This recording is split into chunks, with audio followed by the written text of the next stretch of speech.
Hello.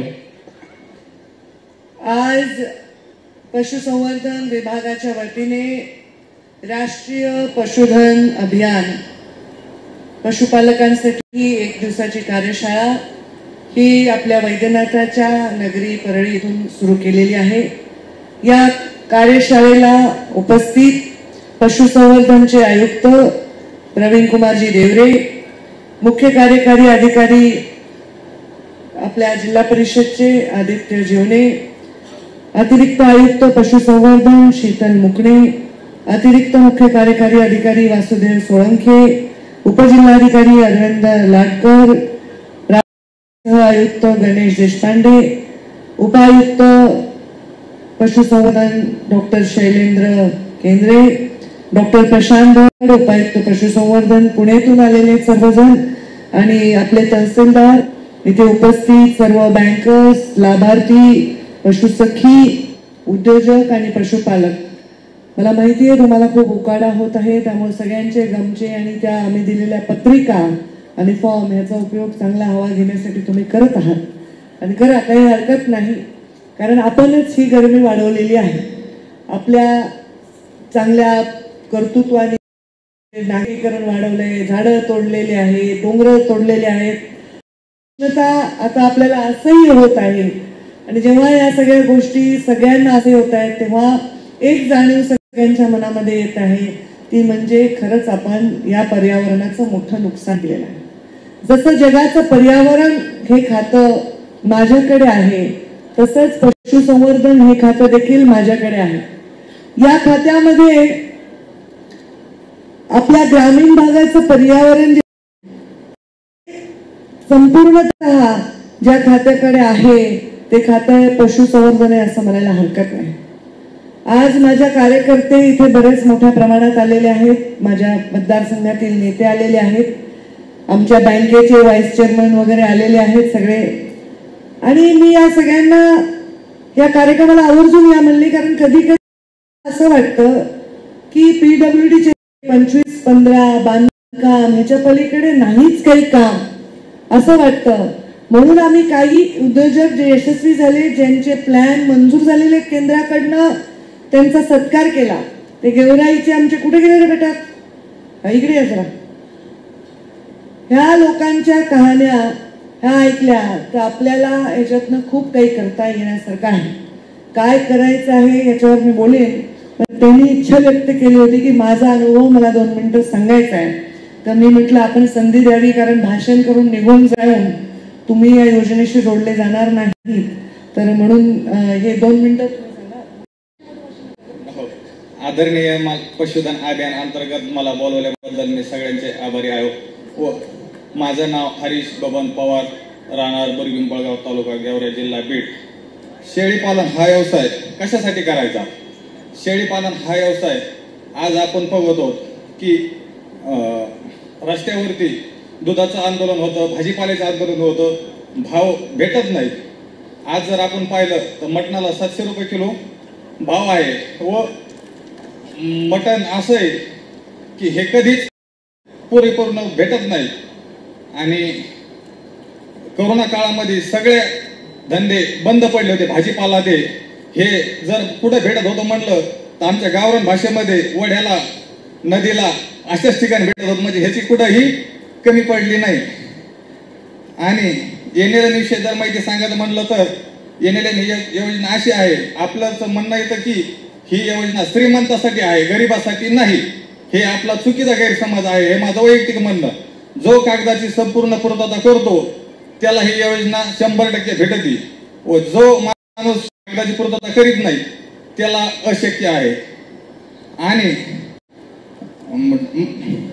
माझा project 105 आहे, 100+5 project मला सबसिडी केंद्राकडून मंजुरी मिळालेली आहे, लवकरच सुरुवात होईल। किंमत 20 लाख रुपये आहे, त्याच्यातली 5% सबसिडी आहे 10 लाख रुपये, 8.5 लाख रुपये मला बँकेने कर्ज दिलं आहे, 10% माझा वाटा आहे। आणि मला वेळेवर मार्गदर्शन आमचे डॉक्टर महेश लकडे सर यांचं मिळालेलं आहे।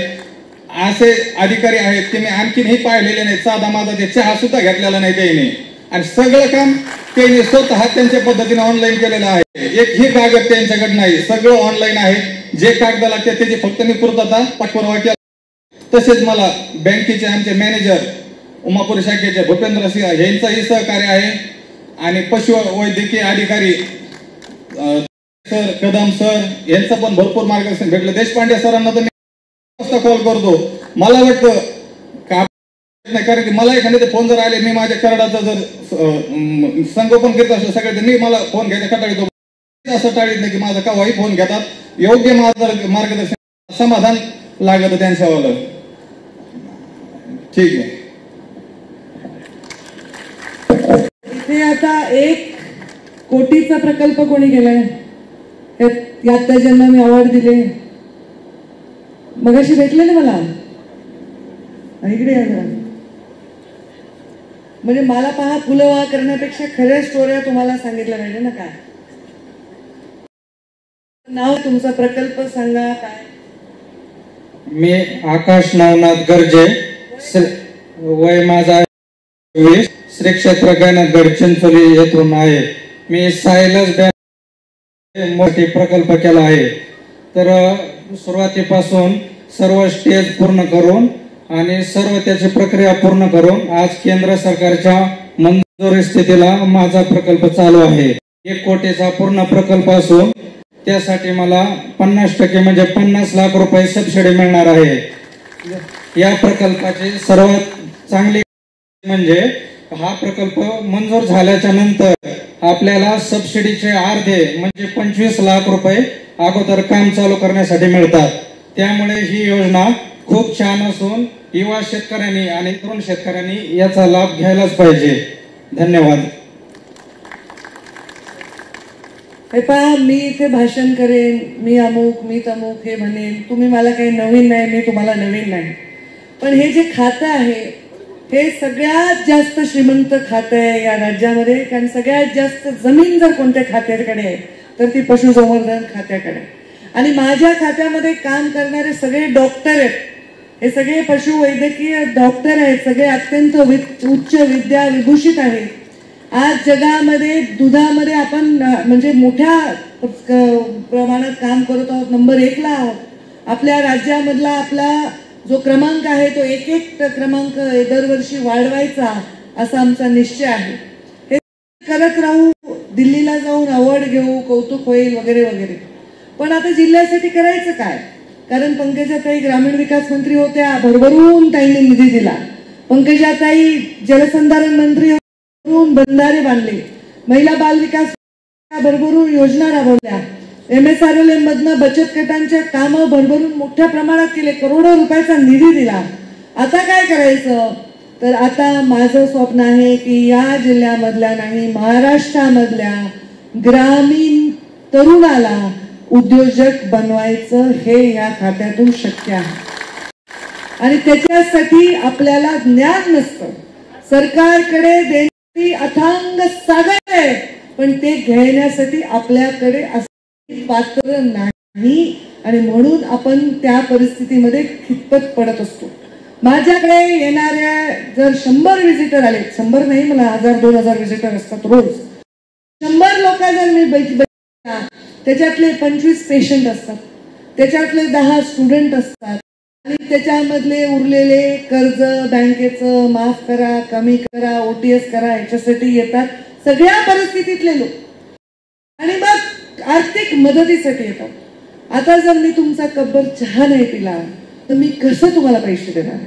मी कुणाच्या खिशाला कधी हात नाही लावला, तर माझ्या परिस्थितीत जेवढं शक्य आहे करते. पण जर तुम्ही स्वतःची मदत केली तर माझ्या राजकीय कारकिर्दीमध्ये हा माझ्या डोक्यावर एक मुकुट होईल की मी लोकांना स्वतःच्या पायावर उभं केलं. तुम्हाला तुमचे पाय कमजोर करून तुमचे हात पसरवण्याची वेळ आणली तर माझ्या आयुष्याला अर्थच नाही. उलट तुमचे हात मजबूत करून लोकांना देण्याची दानत तुमच्या मनात यावी असं काम तुमचं व्हावं, ह्याच्यासाठी मी आज आहे. इथे आपल्या गेवराईचा एक बांधव भेटला, गैनाथगडावरून आलेला मुलगा. काय वय होते या पोरांचे? 26 वर्ष, 28 वर्ष, 30 वर्ष. तुम्ही जर बघितलं तर ह्या सगळ्यांचे वय अत्यंत लहान आहे. एकही मला वाटत नाही 40शी ओलांडलेला आहे. मग जीवनामध्ये या वयामध्ये हे मुलं आता मोबाईल घेऊन फिरतात. त्यांच्याकडे जगातलं सगळं ज्ञान आहे चुकीचं त्या मोबाईलवर. चांगलं ज्ञान जर वापरलं तर बघा किती छान. 1 कोटी रुपयाचा जर प्रकल्प केला, आता इथे एखादा कॉन्ट्रॅक्टर बसलाय, हो नितीन ढाकणे, तुम्ही जर 1 कोटी रुपयाचा रस्ता केला तर किती पैसे राहतात हो तुम्हाला? किती? 4-5? आता सांगू नका, सगळे लोक ऐकतील. तर तुम्ही जर 1 कोटीचा रस्ता केला तर 4-5% फायदा होतो. तुम्ही जर बोगस थोडं बहुत कुणी काम करायचा प्रयत्न केला तर 10-20% फायदा. अख्खाच रस्ता गायब केला तर फायदा होत नाही, नंतर नुकसानच होतं. कारण कुणीतरी येते माझ्यासारखं चौकशी लावतंय, भानगडी होतात, मग नकोच, त्या भानगडीत जायचं नाही. मग 1 कोटीचा जर तुम्ही फायदा केला, ते काम केलं तर 4-5% तुम्हाला राहतात, म्हणजे 4-5 लाख रुपये राहतात. बरोबर आहे. ऍव्हरेज जगामधल्या कुठल्याही उद्योगाला 18%, 15% याच्यापेक्षा रिटर्नच नाही. पण इथे जर तुम्ही 1 कोटीचा प्रकल्प केला तर 50% सबसिडी आहे, 50 लाख. आणि जर तुमचा अर्ज मंजूर झाला तर 25 लाख रुपये आधीच मिळते सबसिडी. तर तुम्हाला काम करण्यासाठी ते 25 लाख, म्हणजे 1 कोटीच्या प्रकल्पात तू स्वतःचे किती टाकले बेटा? 10%. 10 लाख म्हणजे 10% टाकलेस. यांनी जर 10% टाकले तर सबसिडी जर मिळाली तर त्याचे तर 10% वसूलच झाले ना. म्हणजे तुम्हाला याच्यामध्ये प्रकारचा अडचण निर्माण होणार नाही. बँकेनी सहकार्य जर केलं, कारण बँकेचे पण पैसे फेडले जातात. बँकेने जर पैसे दिले तर लगेच ते बँकेचे पैसे फेडले जातात. पशुधन, मुरघास हे सगळे जर प्रकल्प वेगवेगळे केले तर तुम्हाला 50% सबसिडी. आता हे कुठे आहे, कुठल्या उद्योगात आहे? तुम्ही क्रशर जरी लावलं तर काय आहे का सबसिडी? उलट रोज नोटीस आहे. बरोबर आहे.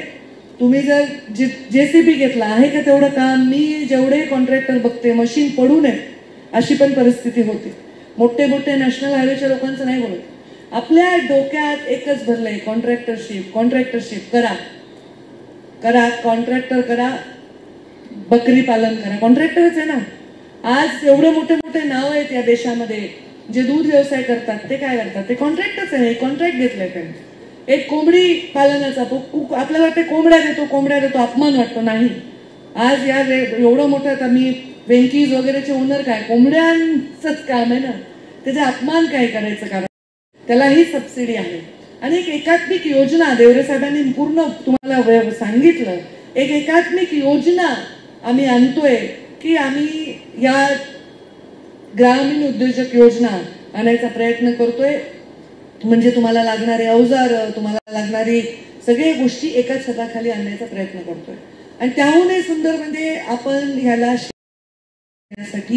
कॅबिनेटमध्ये करतोय. म्हणजे जसं शेतीचं नुकसान होतं तर तिला सरकार पाठीशी उभं राहतं, प्रत्येक फायदा मिळतो, तसंच पशुधन विकास जर करणाऱ्या माणसाला तोच फायदा हा मिळेल. आताच मत्स्य व्यवसायासाठी तसाच निर्णय शेतकऱ्यांचा दर्जा त्यांना दिला मत्स्य व्यवसाय करणाऱ्यांना, तर तोच फायदा आपल्या पशुधन विकास करणाऱ्या पशुपालकांना मिळावा ही माझी भावना आहे. त्यामुळे यामध्ये पायलट करणार आहेत आम्ही बीडमध्ये आणि जालन्यामध्ये. आणि देवेंद्र फडणवीस मुख्यमंत्री यांनी एक जिल्हा दत्तक घेतलेला आहे, तो म्हणजे गडचिरोली. त्या 3 जिल्ह्यामध्ये हा प्रयोग मी करणार आहे. मग त्यामुळे 10-5 लाख रुपये साठी 10 ठिकाणी जाऊन फंड द्या, भानगडी करा, ह्याच्यासाठी मी म्हणत नाही मागू नका, तेही करा. तुम्ही काय केलात तर तुम्ही स्वतःच्या पायावर उभं राहिलात तर जीन टी-शर्ट घालून, गॉगल घालून माझा ग्रामीण भागातला मुलगा जर म्हणला की मी ग्रामीण उद्योजक आहे तर मला खूप खूप खूप अभिमान वाटेल. गरजच नाही कुठे दादागिरी करायची गरज नाही, कुठे कोणाला काही मागायची गरज नाही, काय भानगडी करायची गरज नाही. नेता असा असला पाहिजे. काल माझ्याकडे व्यक्ती आली, ते म्हणे ताई मला ना तुम्हाला लांबून बघायचंय, मला बघायची इच्छा होती. म्हणजे का? तर ते म्हणे माझी मुलगी शाळेत जात होती, त्या दिवशी माझ्याकडे पैसे नव्हते तर शाळेचा फीस भरायची, पण मला मुलीला चांगल्या शाळेत टाकायचं होतं. आणि मुंडे साहेब विरोधी पक्षनेते होते आणि त्यांनी निर्णय घेतला आणि आम्हाला महिनाभराने आरक्षण मिळालं आणि माझी मुलगी पूर्ण मोफत शिकली. साध्या साध्या गोष्टी असतात. नेता एक निर्णय करत असतो, असंख्य जीवन त्याच्यामुळे प्रभावित होत असतात. इथे महिला बचत गटाच्या आल्या असतील तर जेव्हा मी ग्रामीण विकास मंत्री होते, गावागावात किती 40 लाख 50 लाख किती पैसे महिला बचत गटाच्या स्वतःच्या पायावर उभं केलं. अशा प्रकारची योजना आणून तुम्हाला मी इथे सुरुवात करते. परळीत मला तारखा नाहीये, आग्रह होता विभागाचा, मी म्हणलं मी परळीत आहे 2 तारखेला घ्या.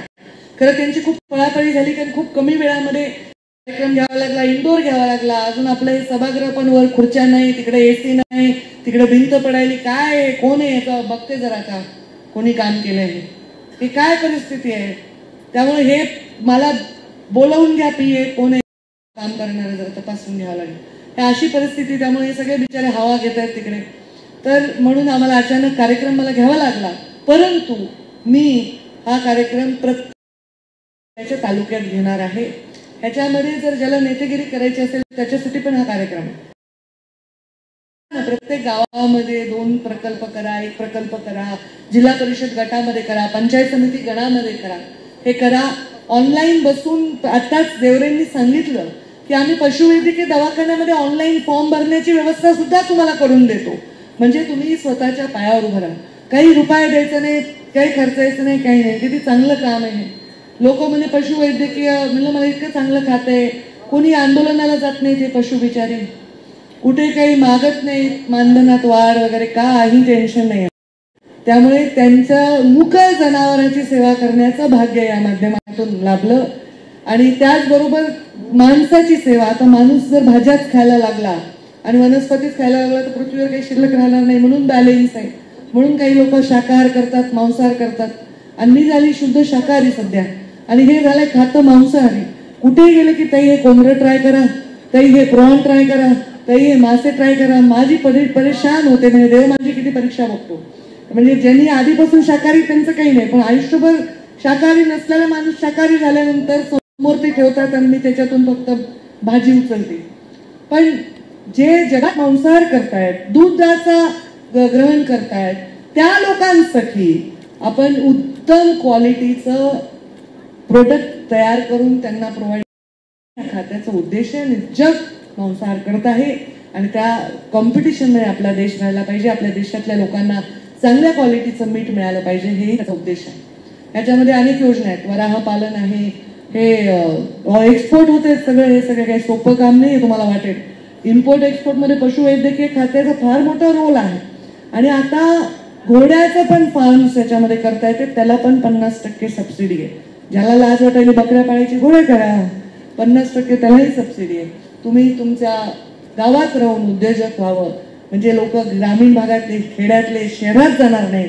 शहरात जाऊन तिथे कुठे ड्रायव्हरची नोकरी, कुठे कर्मचारी, कुठे एका खोलीत 10-10 माणसं राहतात, परिवाराला सोडून जातात, अत्यंत निकृष्ट दर्जाचं जीवन जगतात. त्याच्यापेक्षा ग्रामीण भागातल्या लोकांना जर उदरनिर्वाहाचं साधन मिळालं तर शहरही बकाल होणार नाही, शहराचाही लोड वाढणार नाही. आणि हे जे आपण बॅलन्स साधायचा प्रयत्न करतोय तो साधता येईल. तर तुम्ही याला प्रतिसाद द्या.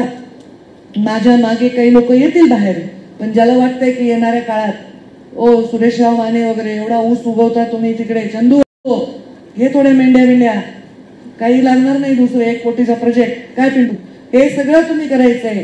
त्यामुळे तुम्ही सगळे जर ऐकलात अर्धा पाऊण तास, माझ्या बंगल्यावर काय उभं बसून राहतात ताई झोपेपर्यंत, कामही नसते कुणाचं, बसा तुमचं स्वागत आहे.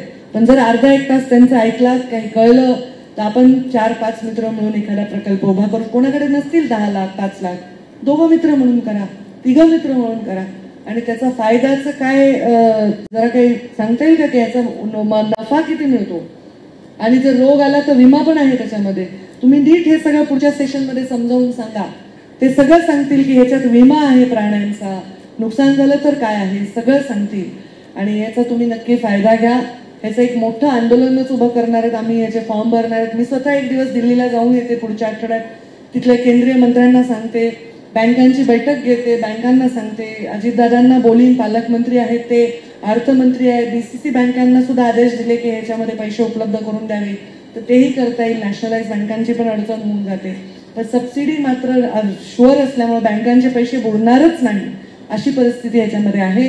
तर ते एक चांगलं चॅनल उभं करू आणि खूप मोठ्या प्रमाणात उद्योजक व्हावे. ते आमचे प्रधानमंत्री नरेंद्र मोदी लखपती दीदी कार्यक्रम करतात, तर मला असं वाटतं इथे लखपती दादा वहिनी व्हावे.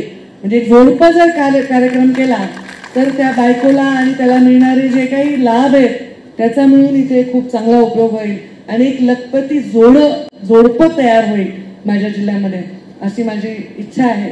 आता हे सगळं समाजकार्य आहे, ह्याच्यामध्ये काय मला मिळणार काय आहे तर मला आनंद मिळणार आहे, मला आशीर्वाद मिळणार आहे आणि माझ्या खात्याचं नाव उत्साह झालाय, पंकजाताई मिळाल्यात मंत्री म्हणून, तर त्यांचेही स्वप्न पूर्ण व्हावं. खूप चांगलं खातं आहे, खूप चांगलं काम करता येण्यासारखं. तुम्ही सगळे चांगला प्रतिसाद द्या. ते लोक बिचारे पुण्यात इथे उन्हात अनात आलेत तुम्हाला सांगण्यासाठी, शिकवण्यासाठी. PhD आहेत, डॉक्टर आहेत, अभ्यासू लोक आहेत. थोडं यायला बस झालं ते शान मारणं, धिंगाणा करणं, हिरोगिरी करणं नाही. याचं भविष्य काय? उगाच आपलं ताई बॉस हो आहे बॉस, पण काय उपयोग आहे बॉसचा? हे सगळे बॉस म्हणतात मला. मी कामाला लावले पाहिजे माणसं. उगाच आपलं काहीतरी बाईक गॉगल घालून फिरायचं, तुकारपणा करायचा नको. चांगलं काम करा, मोठे व्हा, स्वतःच्या 4 पैसे कमवा, इज्जतीने राहा. दर दिवाळीला बायकोला दागिना घ्या, घरावर एक कमरा वाढवा, एक घरावर छत चांगलं टाका, चांगले राहा. खूप छान. आता मला CEO सांगत होते जिल्हा परिषद 80,000 घरकुलं करतोय कंप्लीट. दिवाळीला आमचं टार्गेट आहे की जवळपास 75,000 लोक किमान आपापल्या स्वतःच्या घरात दिवाळीला गेले पाहिजे घरकुलाचं प्रधानमंत्री आवास योजनेत. हे सगळं चांगलं काम चाललंय. तुमचं जीवन उत्थान करण्याचं काम आहे. जो मार्ग फास्ट असतो तो सेफ नसतो. स्लो झाला योग्य ठिकाणी पोहोचवणारा मार्ग स्वीकारा आणि हा तो मार्ग आहे. ग्रामीण उद्योजक योजनेचे सहभाग घ्या आणि खूप मोठ्या प्रमाणात प्रतिसाद द्या असं आव्हान करते. आणि मी ते ऐका, खूप मोठ्या प्रमाणात लोक आले, थँक्यू.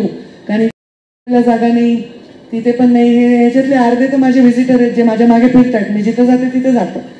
लग्नाला निमंत्रण नसते माझं, 1000 लोक उगाच वाढतात पंक्तीत, माझ्याच मागे फिरतात. पुन्हा मी घरी गेले, काल विजय कराडच्या घरी गेले, त्याच्या लग्नाला मुलाच्या, त्यांच्या येऊ शकले नाही.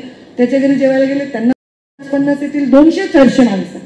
तर ते तसं हा कार्यक्रमात ते आले, ते माझ्या मागे येतील. पण ज्यांना काही करायचंय, पायावर उभं राहायचंय, बनायचंय, स्वतःचे गॉगल घालायचं आहे, स्वतःच्या मोटरसायकल 4 चाक चांगलं जीवन जगायचं, थांबा, ऐका, समजून घ्या आणि मी 100% तुम्हाला मदत करेन असं आश्वासन देते आणि माझ्या वाडीला विराम देते. धन्यवाद. धन्यवाद ताई. बीड जिल्ह्यामध्ये युवा उद्योजक तयार असा मानक आदरणीय ताईंनी व्यक्त केला. त्याचबरोबर पशुसंवर्धन विभागातील विविध प्रकल्प सक्षमपणे